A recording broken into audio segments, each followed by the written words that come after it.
हे नारायण, ये आपने क्या किया? क्यों किया?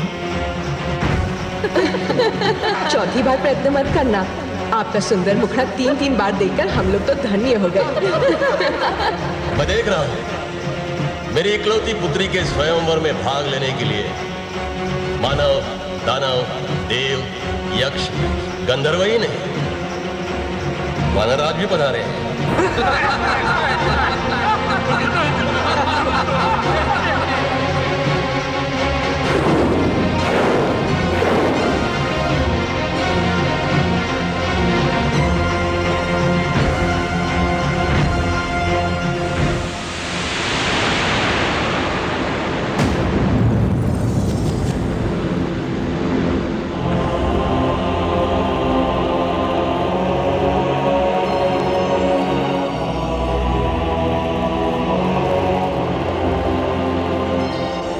कमल नयन देवर्षि आ रहे हैं।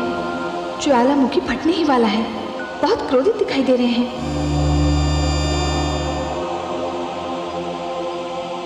ये आपने अच्छा नहीं किया लक्ष्मी नारायण। मेरी जग हंसाई करवाकर आपने अच्छा नहीं किया। मैं आपको श्राप दे रहा हूं कि आप मानव योनि में जन्म लेंगे, अपनी प्रियतमा जीवन संगिनी के वियोग को झेलेंगे और मुझे जो रूप देकर आपने मेरी जग हंसाई करवाई है, उसी रूप को रखने वाले लोगों से आपको सहयोग और सहायता की भीख मांगनी होगी।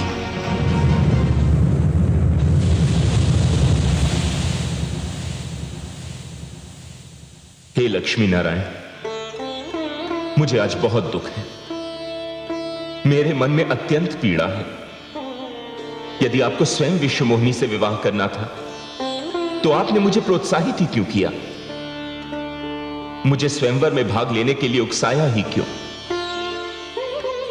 मैंने तो आपसे अपना कल्याण करने की विनती की थी। आपने मुझे उपहास का पात्र बना दिया।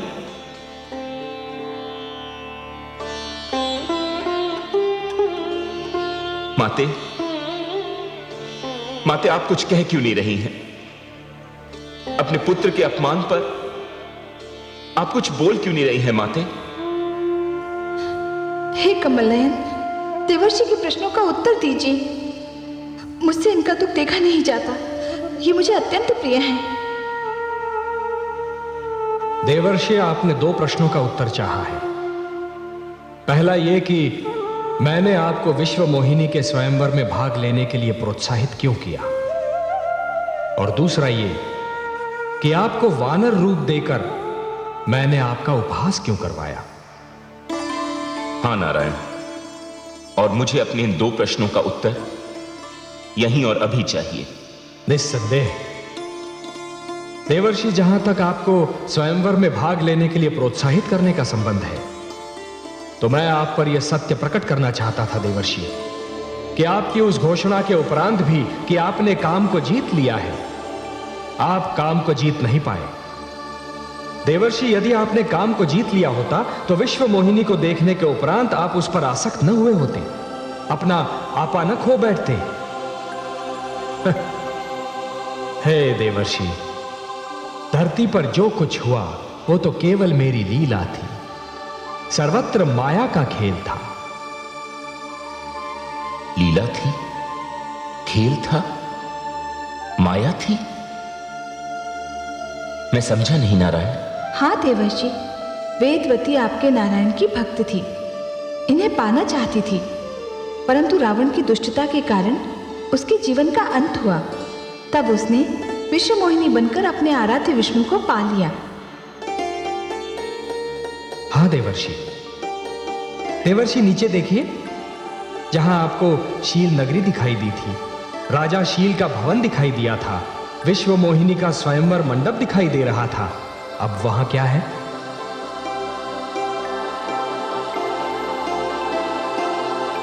किंतु हे लक्ष्मी नारायण, मुझे वानर रूप देकर मेरा उपहास करने की क्या आवश्यकता थी? देवर्षि, मैं तो केवल आपको यह बताना चाहता था कि जब किसी व्यक्ति के मन में अहंकार डेरा जमा लेता है तो उसका अच्छा भला रूप भी बिगड़ जाता है। देवर्षि, जब अहंकारी व्यक्ति अहंकार के मद में चूर सिर उठाए और छाती फुलाकर चलने लगता है तो यह भूल जाता है कि उसकी उस चाल और मुद्रा को देखकर बुद्धिमान व्यक्तियों को हंसी आती है। देवर्षि, जिस प्रकार दिए की लौ अपनी ही बाती को धीरे धीरे जलाकर राख करती है, उसी प्रकार ऋषि का अहंकार उसके तेज और तप का नाश करता है।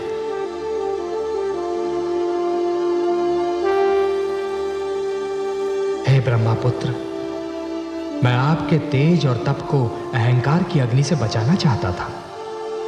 वो आपका उपहास नहीं था।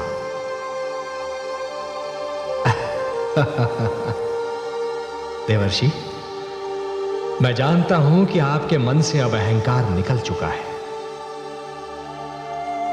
मुझे क्षमा कर दीजिए लक्ष्मी नारायण, मुझे क्षमा कर दीजिए, मुझे क्षमा कर देवर्षि,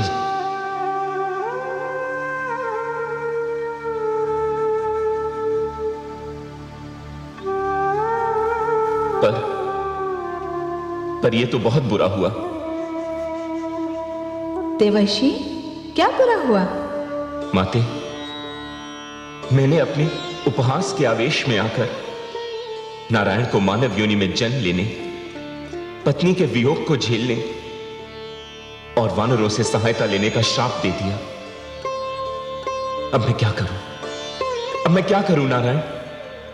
देवर्षि, आपका यह शाप सिर आंखों पर, और आपके इस शाप का एक अंश तो अतिशीघ्र रंग लाएगा। रावण के अत्याचार बढ़ते जा रहे हैं, मानवता कराह रही है देवर्षि, और मानवता की कराह को मैं अनसुना नहीं कर सकता। और देवर्षि, यह भी तो संभव है कि आपके इस शाप में भी मानव कल्याण का महान उद्देश्य निहित हो।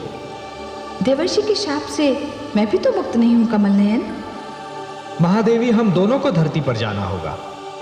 देवर्षि के शाप के कारण मुझे रघुकुल जाना होगा, और आपका भी मिथिला नगरी में जाना निश्चित है। महादेवी, आप महाराज शीरध्वज के घर जन्म लेंगी। महाराज शीरध्वज के घर? कौन महाराज शीरध्वज कमल नयन? महादेवी, मिथिला के नरेश राजा जनक का वास्तविक नाम है शीरध्वज। उनके वंश के हर राजा को विदेह या जनक कहकर पुकारा जाता है, क्योंकि उनका आदि पुरुष एक मृतक की देह से जन्मा था। मृतक की देह से? ऐसी विचित्र बात कहकर आपने मेरी उत्सुकता बढ़ा दी है। भला मृतक की देह से कोई जीवित कैसे जन्म ले सकता है? महादेवी, अच्छा होगा कि जिस वंश में आप जन्म लेने वाली हैं उसके विषय में सब कुछ जान लें। मैं जानने के लिए उतावली हो रही हूं कमल नयन। बहुत पहले एक राजा निमि हुआ करते थे, जो बहुत ज्ञानी, विद्वान और प्रतापी थे। एक बार उन्होंने राजसूय यज्ञ करने का निर्णय लिया महादेवी, और उन्होंने अपने कुलगुरु ऋषि वशिष्ठ को पौरोहित्य के लिए आमंत्रित किया।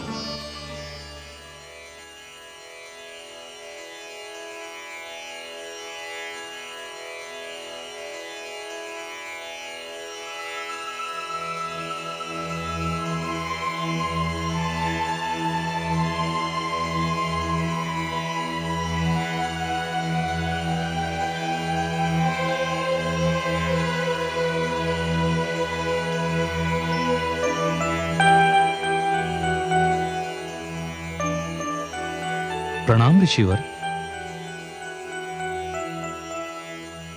महाराज निमि पधारे हैं, मैं उन्हें भीतर ले आऊं?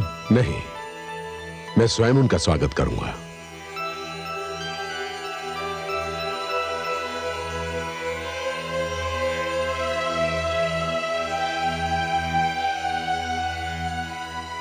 आपका स्वागत है महाराज निमि। प्रणाम गुरुदेव। आयुष्मान भव। कहिए, कैसे कष्ट किया? मैं आपको आमंत्रित करने आया हूं गुरुदेव। मैं राजसूय यज्ञ कराना चाहता हूं, और चाहता हूं यह यज्ञ आपके पवित्र हाथों से संपन्न हो। मैं आपका यज्ञ संपन्न करा के अत्यंत प्रसन्न होता राजन, परंतु क्या करूं, अभी कुछ ही समय पूर्व इंद्र ने मुझे अपने यहां यज्ञ कराने के लिए आमंत्रित किया और मैंने उनका निमंत्रण स्वीकार भी कर लिया। अब तो इंद्र का यज्ञ संपन्न कराने के पश्चात ही मैं आपका यज्ञ करा सकता हूं। मैं बड़ी आशा लेकर आपके पास आया था। आपको निराश करते हुए मुझे बड़ा दुख हो रहा है राजन, परंतु क्या करूं, विवशता है। हां, इंद्र का यज्ञ संपन्न कराने के पश्चात मैं आपका यज्ञ अवश्य करूंगा। आयुष्मान भव।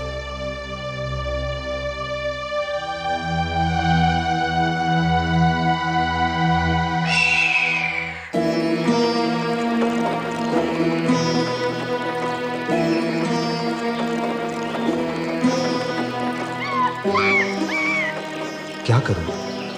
गुरुदेव को लौटने में न जाने कितना समय लगे। यज्ञ का निश्चय कर चुका हूं।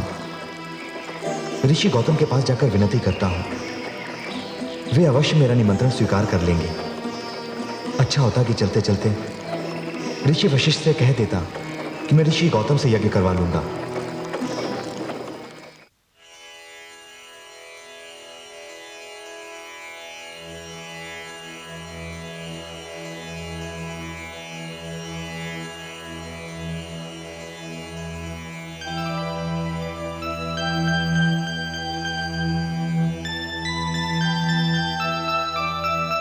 प्रणाम ऋषिदेव। मैं मिथिला नरेश, महाराज निमिहू ऋषिवर। तेजस्वी भव। हे महाराज, आपको कौन नहीं जानता, किंतु आपको अपने आश्रम में देखकर हमें आश्चर्य अवश्य हो रहा है। मैं आपको कष्ट देने आया हूं। आपका स्वागत है। कहिए, कैसा कष्ट? हे पूजनीय ऋषिवर, मैंने अपने राज्य में यज्ञ कराने का निश्चय किया है। मेरी इच्छा है कि यह यज्ञ आप स्वयं संपन्न करें। मैं आपको निमंत्रण देने आया हूं। मेरा निमंत्रण स्वीकार करके मुझे कृतार्थ करें, आपकी अनुकंपा होगी। मुझे आपका निमंत्रण स्वीकार है। आपका यज्ञ मैं अवश्य संपन्न करूंगा। प्रणाम ऋषिवर।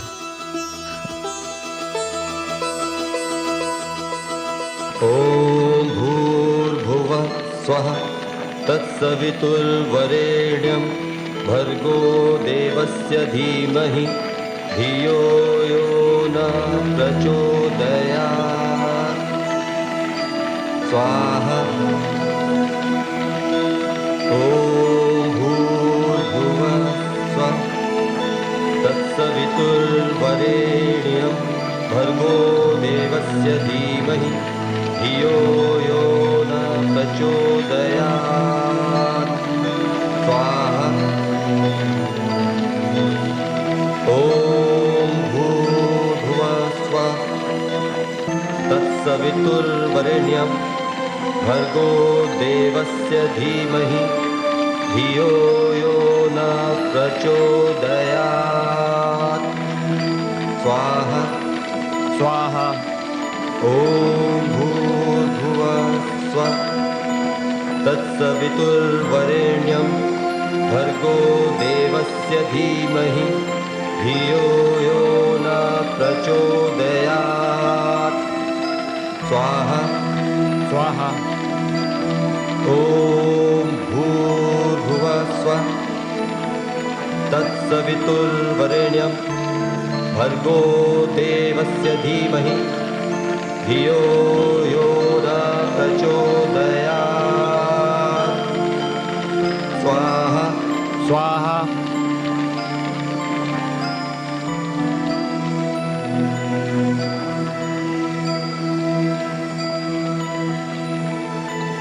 हे राजन, आपका यज्ञ संपन्न हुआ, बधाई हो।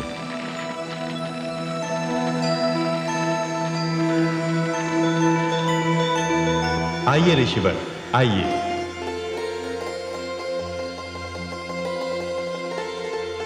हे ऋषिवर, मेरा यज्ञ संपन्न करवा के मेरा पुरोहित बनकर आपने मुझ पर जो उपकार किया है उसे मैं सदैव स्मरण रखूंगा। इसमें उपकार कैसा देवराज? यज्ञ करना और करवाना तो हमारा धर्म है, कर्तव्य है। आपके निमंत्रण पर यज्ञ करवाकर और उसे संपन्न करवाकर मुझे अत्यंत प्रसन्नता हुई। परंतु पृथ्वी पर महाराज निमि मेरी प्रतीक्षा कर रहे होंगे। उन्होंने भी मुझे यज्ञ के लिए आमंत्रित किया है। वहां पर भी मुझे यज्ञ संपन्न कराना है। मुझे विदा दें। एक बार पुनः आपका कोटि कोटि धन्यवाद ऋषिवर। यशस्वी भव। कल्याणमस्तु।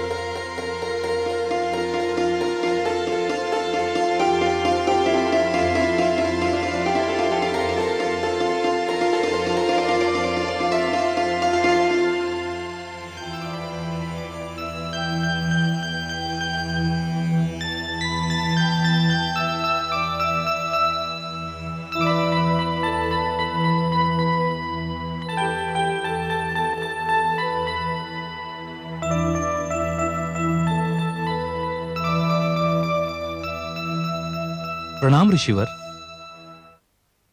महाराज को हमारे आने की सूचना दें। ऋषिवर की जय हो। महाराज निमि अभी थक कर विश्राम कर रहे हैं। महाराज से कहो कि यज्ञ का मुहूर्त संध्या से पूर्व का है। यदि विलंब किया तो मुहूर्त निकल जाएगा। यज्ञ? पर ऋषिवर, महाराज तो अभी अभी यज्ञ से ही लौटे हैं। कैसा यज्ञ? यज्ञ तो मैं करवाने वाला था। मैं उनसे कहकर गया था कि यज्ञ मैं करवाऊंगा। ऋषिवर, आप आ नहीं सके, इसलिए ऋषिवर गौतम ने ही यज्ञ संपन्न किया। क्या? उन्होंने यज्ञ? और महाराज ने उचित नहीं समझा कि मुझे सूचित करते कि उन्होंने ऋषि गौतम से यज्ञ कराने का निश्चय किया है। इसका अर्थ यह हुआ कि उन्होंने अपना गुरु बदल लिया है। इसका अर्थ यह हुआ कि अब उन्हें मेरी आवश्यकता नहीं है। यह मेरा घोर अपमान है। जाओ, जाकर अपने महाराज से कह दो कि आज के यज्ञ का उन्हें कोई फल नहीं मिलेगा। और मैं वशिष्ठ उन्हें शाप देता हूं कि आज संध्या से पूर्व ही उनकी आत्मा उनका शरीर त्याग देगी। ऋषिवर, ऋषिवर, महाराज, महाराज, महाराज, महाराज। क्या हुआ? चिल्लाकर मेरी निद्रा क्यों भंग कर दी? महाराज, अनर्थ हो गया महाराज। क्या हुआ? गुरुदेव वशिष्ठ पधारे थे महाराज। क्या? गुरुदेव पधारे थे? जी। कहाँ है वो? वो तो चले गए। मैंने उनसे कहा कि आप विश्राम कर रहे हैं तो वो। मूर्ख, ये तूने क्या किया? क्या कहा उन्होंने? उन्होंने मूर्ख, क्या कहा उन्होंने? उन्होंने आपको शाप दे दिया महाराज। शाप दे दिया? क्या शाप दे दिया? उन्होंने कहा कि आज संध्या ढलने से पूर्व आपकी आत्मा आपका शरीर त्याग देगी महाराज। गुरुदेव, गुरुदेव, द्वारपाल, राजवैद्य को बुलाओ। महाराज, महाराज, महाराज, महाराज, महाराज, देखिए ना महाराज को क्या हो गया।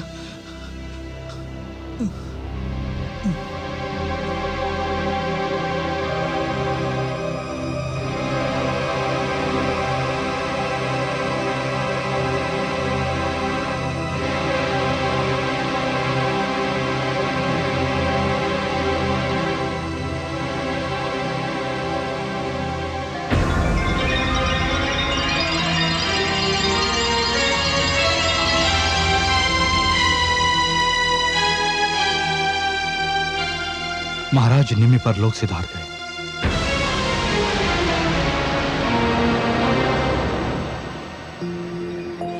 और इस प्रकार ऋषि वशिष्ठ के क्रोध और शाप के कारण राजा निमि का देहांत हो गया। दुख तो यह था महादेवी कि राजा निमि बिना संतान के थे।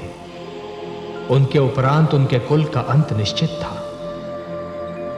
उत्तराधिकारी के बिना उनका विशाल राज्य सूना रह गया। पर महादेवी, ऋषि गौतम ने सप्त ऋषियों से सहायता मांगी और उन सब ने मिलकर राजा निमि की मृतदेह से संतान प्राप्ति का अभियान आरंभ कर दिया।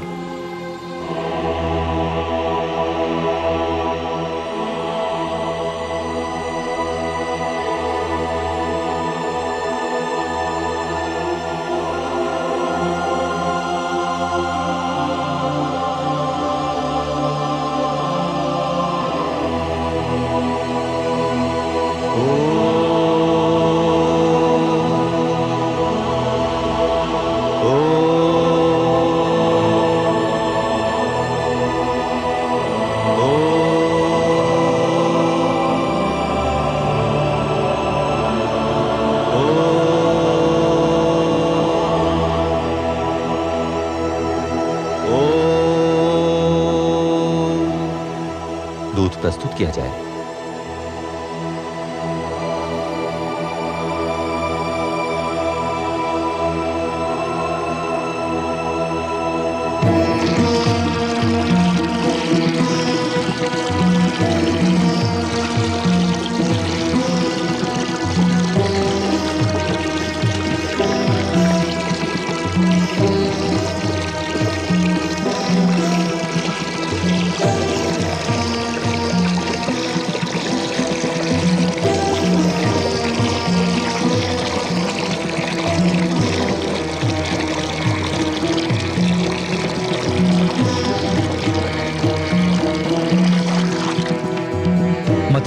आरंभ किया जाए? अवश्य ऋषिवर, मथानी लाई जाए।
महादेवी, राजा निमि के शव से जन्मे उस सुंदर राजकुमार का नाम रखा गया मिथि, क्योंकि वो मंथन से प्रकट हुआ था। उसी ने मिथिला नगरी बसाई और उसके उपरांत जो भी मिथिला का राजा हुआ उसे विदेह या जनक कहकर पुकारा गया। विदेह इसलिए महादेवी क्योंकि उनका जन्म मृतदेह से हुआ था, और जनक इस कारण क्योंकि वो सारे राजा एक पिता की भांति प्रजा पालन करते थे। वर्तमान मिथिला के जनक अर्थात सीरध्वज मिथि की 37वीं पीढ़ी है।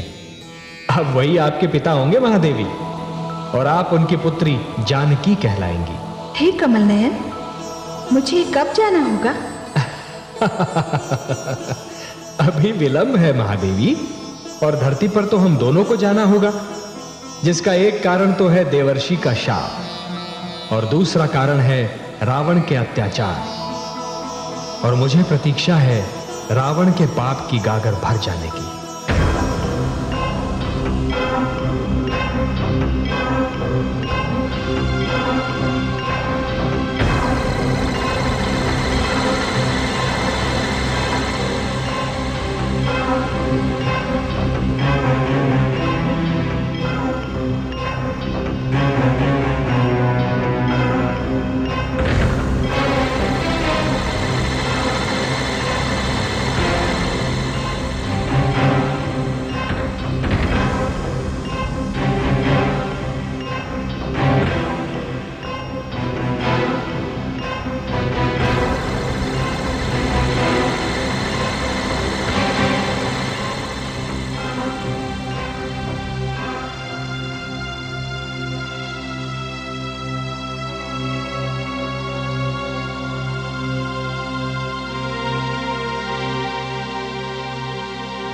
लंकेश की जय हो। आपकी इच्छा अनुसार सेवक उपस्थित है। आइए आइए महामंत्री जी आइए। मुझे आप ही की प्रतीक्षा थी। मैं ये जानना चाहता हूं कि क्या यह समाचार सत्य है कि सारे ऋषिगण लंका छोड़कर जा चुके हैं और अब हमारी राज्य सीमाओं में एक भी ऋषि नहीं बचा। क्या यह सत्य है? समाचार सर्वथा सत्य है महाराज।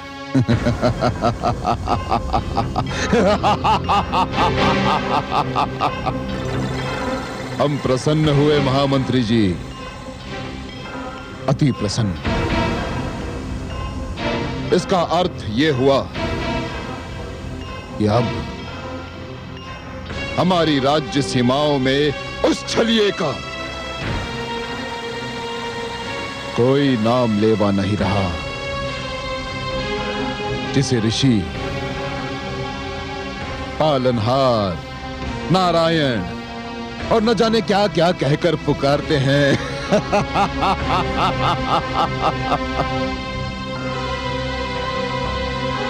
इसका अर्थ यह हुआ कि अब हमारी राज्य सीमाओं में वह हास्यजनक आडंबर भी समाप्त हो गया जिसे यज्ञ कहते हैं।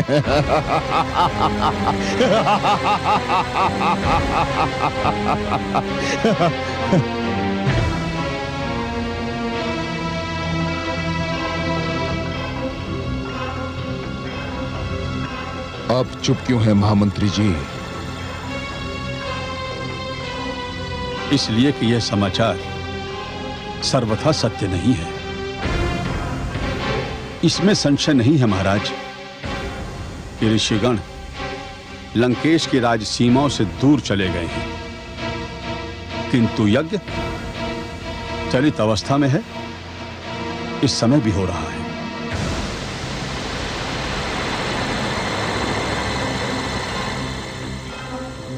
ऋषि चले गए किंतु यज्ञ अभी भी हो रहा है।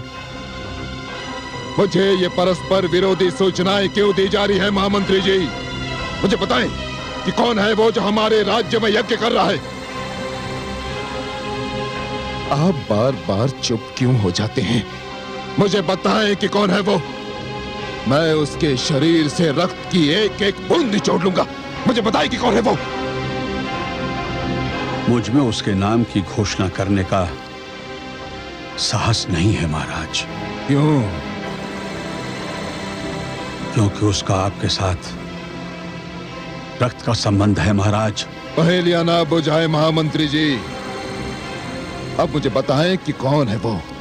वह कोई और नहीं महाराज, आपके अनुज हैं।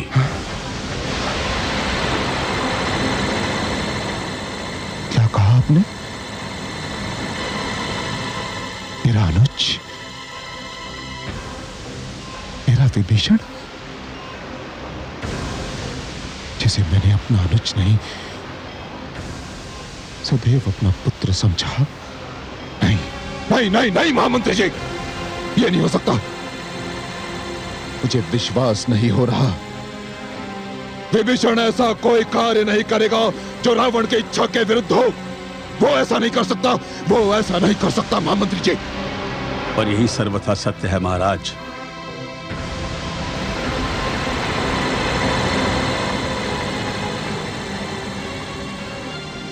कहाँ है वो? अपनी यज्ञशाला में।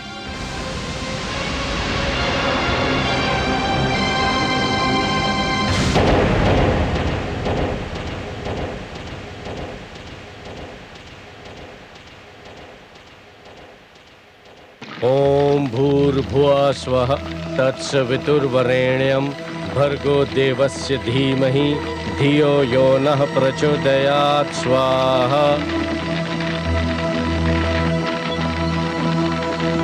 ओम नमो भगवते वासुदेवाय। ओम नमो भगवते वासुदेवाय।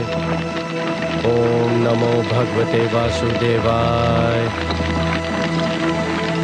ओम नमो भगवते वासुदेवाय। ओम नमो भगवते वासुदेवाय। ओम नमो भगवते वासुदेवाय। ओम नमो भगवते वासुदेवाय। ओम नमो भगवते वासुदेवाय।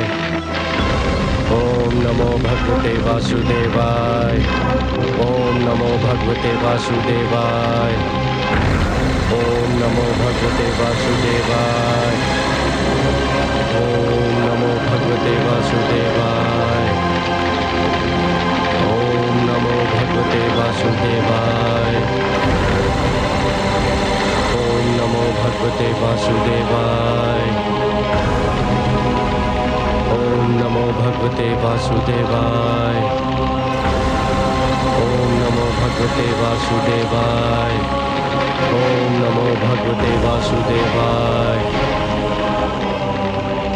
ओम नमो भगवते वासुदेवाय। ओम भूर्भुवः स्वः तत्सवितुर्वरेण्यं भर्गो देवस्य धीमहि धियो यो नः प्रचोदयात्। स्वाहा। अनुज,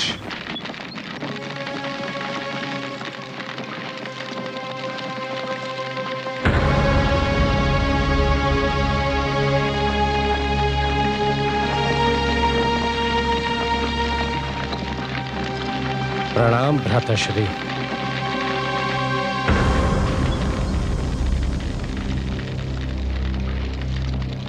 मैंने आज वो देखा जो कभी सोचा भी नहीं था कि मेरा अनुज, मेरा विभीषण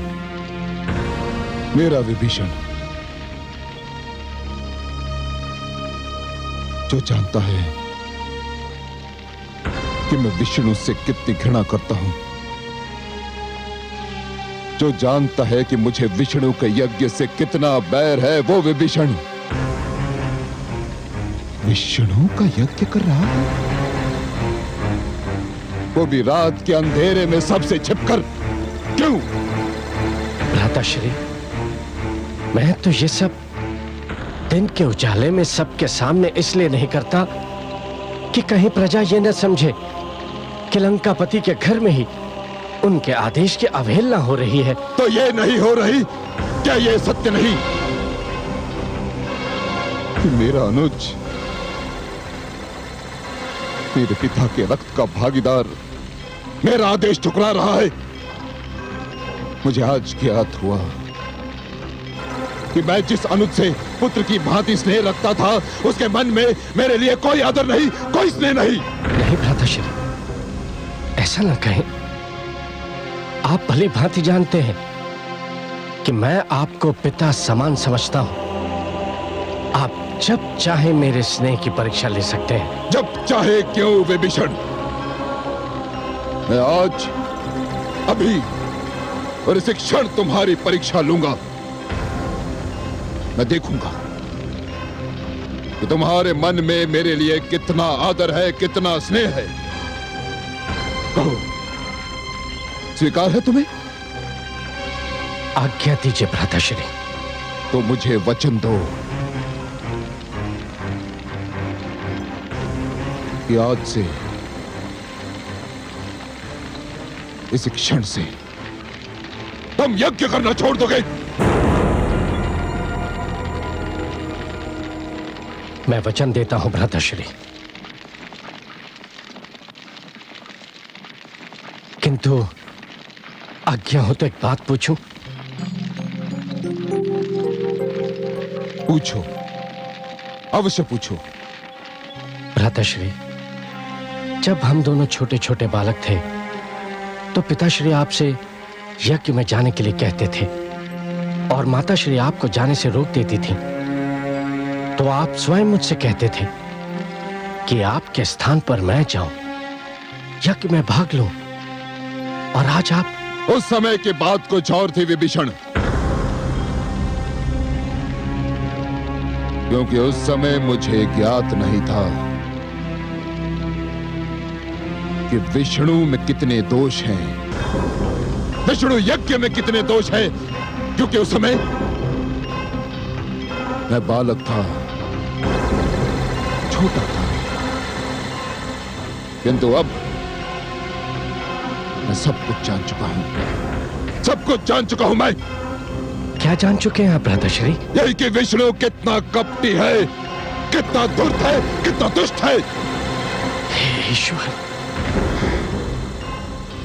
वो मेरा और मैं उसका विरोधी हूं। यदि तुम सत्य कह रहे हो कि तुम मेरा आदर करते हो, तो फिर आज से तुम्हें उसका विरोध करना होगा विभीषण। आज से यज्ञ बंद करना होगा। मैं आपको वचन दे चुका हूं कि आपकी आज्ञा का पालन करूंगा। अब मैं यज्ञ नहीं करूंगा।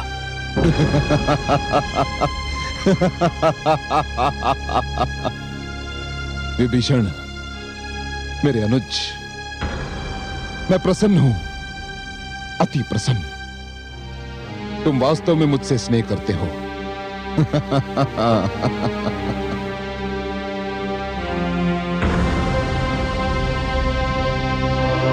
मैं आपसे बहुत स्नेह करता हूं भ्राताश्री। मेरे शरीर पर तो आप अंकुश लगा सकते हैं, किंतु मैं अपनी आत्मा का क्या करूं? वो तो विष्णु के रंग में रंग चुकी है।